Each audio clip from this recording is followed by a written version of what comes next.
شما هر روز قرآن می‌خوانید. آیا تا حالا فکر کرده اید که اگر فقط کلمات را تلاوت کنیم بدون اینکه در معنای آن تمرکز کنیم چیزی را از دست می‌دهیم؟ بله، مثل این است که نامه از یک دوست صمیمی به شما برسد اما فقط صدای کلماتش را بشنوید و معنایش را ندانید. قرآن نامه خداوند جل جلاله به ماست و بی تدبر خواندنش یعنی نامه را بخوانیم ولی پیامش را نگیریم و مفهومش را ندانیم. در رابطه به بیان این موضوع با ما همراه باشید.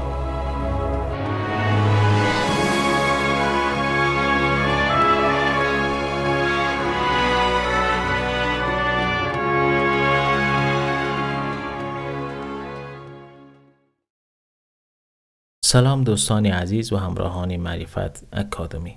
خوش آمدید به یک قسمت دیگری از چراهای دینی. امروز می خواهیم به یک پرسش کلیدی پاسخ دهیم: چرا باید قرآن را با تدبر بخوانیم؟ موضوعی که می تواند تلاوت های ما را از یک عادت روزانه به یک سفری معنوی و الهی تبدیل بکند. جواب اول فرمان مستقیم خود قرآن به تدبر است. افلا یتدبرون القرآن، آیا در قرآن تدبر نمی کنند؟ خداوند بارها ما را دعوت به تدبر کرده است، یعنی اندیشیدن، پیوند دادن آیات و یافتن پیام های آن برای زندگی روزمره. قرآن کریم فقط برای ثواب تلاوت کردن و خواندن نازل نشده. هدف اصلی فهم پیام آن و عمل به آن است. یکی از بزرگان فقط هر شب یک آیه از قرآن را میخواند. شاگردش پرسید: استاد چرا شما مثل بقیه یک جزء، یک سپاره یا چرا بیشتر نمیخوانید؟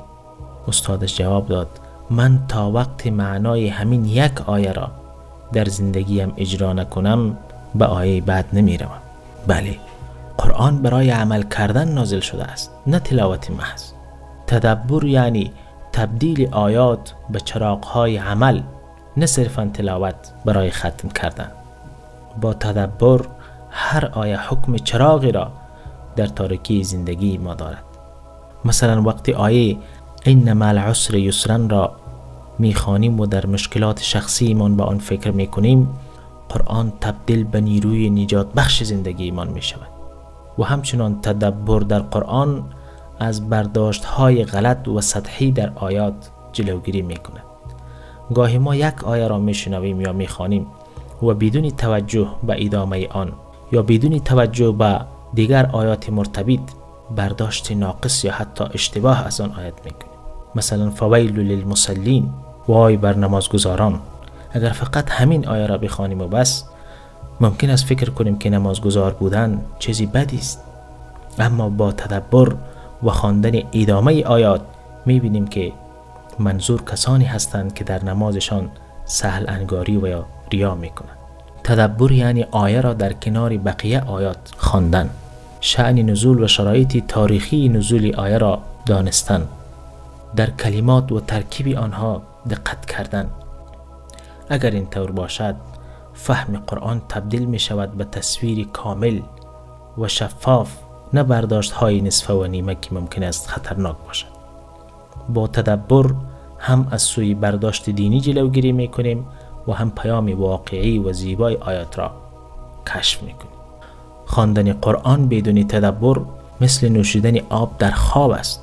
شاید کمی رفع تشنگی کند اما لذت واقعی را نمیدهد. تدبر قرآن را از یک کتاب روی تاقچه به یک راهنمای زندگی تبدیل میکند. پس باید تلاش کنیم و بکوشیم تا که معنای قرآن را بیاموزیم و قرآن را با تدبر بخوانیم و قرآن را با مفهوم آن بدانیم. باید که یک تمرین عملی داشته باشید. امروز یک صفحه از قرآن را با دقت بخوانید. هر آیه‌ای که به دل شما نشست چند دقیقه به معنایش فکر کنید و یادداشت کنید که چگونه می توانید آن را در زندگی خود اجرا کنید. این است سعادت واقعی. شما چه تجربه هایی از تدبر در قرآن دارید؟ کدام آیه وقتی با تدبر خواندید زندگی تان را تغییر داد؟ در بخش نظرات بنویسید تا با هم از نور این کتاب آسمانی بهره مند شویم. تا ویدیوی بعدی در پناه خداوند باشید.